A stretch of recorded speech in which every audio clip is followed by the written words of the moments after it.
Hi, I'm Heather Darch, and this is a presentation by the Quebec Anglophone Heritage Network. This is Missisquoi County, Quebec, and it was United Empire Loyalist country. In the 1780s, the first settlers, wishing to remain loyal to Great Britain, were forced to flee the newly formed United States because of their loyalty to the British Crown. And they found refuge here in Missisquoi County, Lower Canada.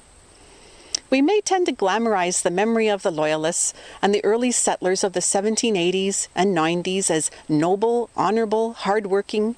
Unfortunately, though, this was not always the case, and crooks and swindlers, cheaters and liars came too, and settled into this borderland of southwestern Quebec. And so we find in this beautiful part of the eastern townships the less respectable citizens of our early history mixed among those noble and loyal citizens. Today they all lie peacefully in the tiny heritage cemeteries that are found across Missisquoi County. This is Mount Pinnacle, Quebec, near Frelighsburg. The mountain fits into the gently rolling landscape and has an elevation of 700 meters. At one time, there was a small community here called North Pinnacle. The first settlement was established around 1796 by United Empire Loyalists. It has been said that North Pinnacle was just a post office in an agricultural setting established for the convenience of a far-spread population. But if you look at the records, the community of North Pinnacle was actually quite active between 1850 and the 1950s. There were farms, a schoolhouse, a carpenter, a carriage maker, and even a cheese factory and a brickyard. It was also home to a hedge-creeper. I'll tell you about the funny story, and then perhaps you will know what this unusual 19th century Victorian slang word means. This is the gravestone of Hepzibeth Jenny in the Deming cemetery, but I'm going to start with the story of Mary Jenny. Let's call her the innocent victim. Mary Jenny was born in 1807. She was the daughter of loyalists Stephen Jenny and Mary Fuller. Her younger sister Hepzibeth was born in 1810. She is our hedge-creeper. Mary Jenny married Harlow Deming in 1826 in the Trinity Anglican Church in Frelighsburg. The records seem to indicate that Harlow and Mary had 5 children, but you have to be careful not to assume when you look at records. Little sister Hepzibeth Jenny moved in with her big sister and brother-in-law in the 1830s, perhaps to assist with the children. But if you look closely at the census record of 1842, there is something pretty interesting going on in the house. All 3 adults are together with 3 male children, Myron, Stephen, and Alpheus, and 1 daughter named Laura. Myron, Stephen, and Laura belong to Harlow and Mary. Little Alpheus belongs to Harlow and Hepzibeth. It seems that Harlow was having children with both sisters around the same time. Oral history in the family says that it must have been an agreed-upon relationship and that all 3 adults settled into the arrangement. The story has passed down through the local family members over the years, and they even have recorded that this unusual living arrangement was well known in the family and in the community too. Just as an aside, Harlow is listed in the 1842 census on the same page as the counterfeiter Turner Wing and his counterfeiting sons from Cognac Street. In the 1851 census, though, there was a change. There must have been some kind of breakdown in the relationships. Mary is no longer living in North Pinnacle. She's moved away to another community called Stambridge East, and she works as a live-in domestic for an older couple.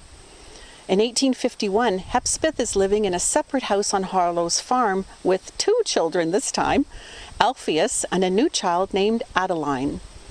Harlow is in his own house with 2 children, Laura and Stephen, and the eldest Myron is 24 and is working and living with an aunt and uncle. Hepzibeth is listed as a farmer, which is really unusual for the time period to see a woman identified in this way. It's not unheard of, but it's still odd. So she's living in a house designated for a higher hand. One has to wonder, though, if Hepzibeth was actually living in the second house or if they were just trying to be respectable for the sake of the census taker. The 1861 census shows another shift in the living arrangements, as Harlow and Hepzibeth are living together. She is identified as Hepzibeth Deming, the wife of Harlow. All pretenses are gone. By 1871, Harlow and Hepzibeth are still living together along with their son Alpheus, who by this time is 35 years old. Mary is still in Stambridge East and lives with her daughter Laura, and identifies herself as being a laborer and married, even though Harlow and Hepzibeth indicate that they are married. In 1882, Hepzibeth is the widow of Harlow Deming, but strangely, in the census record, she is called Hepzibeth Jenny, not Deming. Maybe the census taker was wise to it all. Mary is still living with her daughter and calls herself the widow of Harlow Deming and his wife while he lived. Harlow died in 1874 and is buried in the Deming site. Hepzibeth died in 1892 and is also buried in the Deming site, but not near Harlow. And Mary died in Mystic, Quebec in 1894 and is buried in Bedford. So, a hedge creeper, as you may have guessed, is a woman, and in this case a sister, who moves in on another woman's husband. Notice there's no 19th century word for a cheating husband. We only imagine the scandal it caused this tiny Protestant community, the heartache and stress it caused Mary, who now had to make her own way in the world as a domestic servant without the financial support of her husband, and the shame it caused the children of Harlow and Mary. Probably the only two who weren't bothered at all were Harlow and the hedge creeper Hepzibeth. Geez, Hepzibeth, not nice.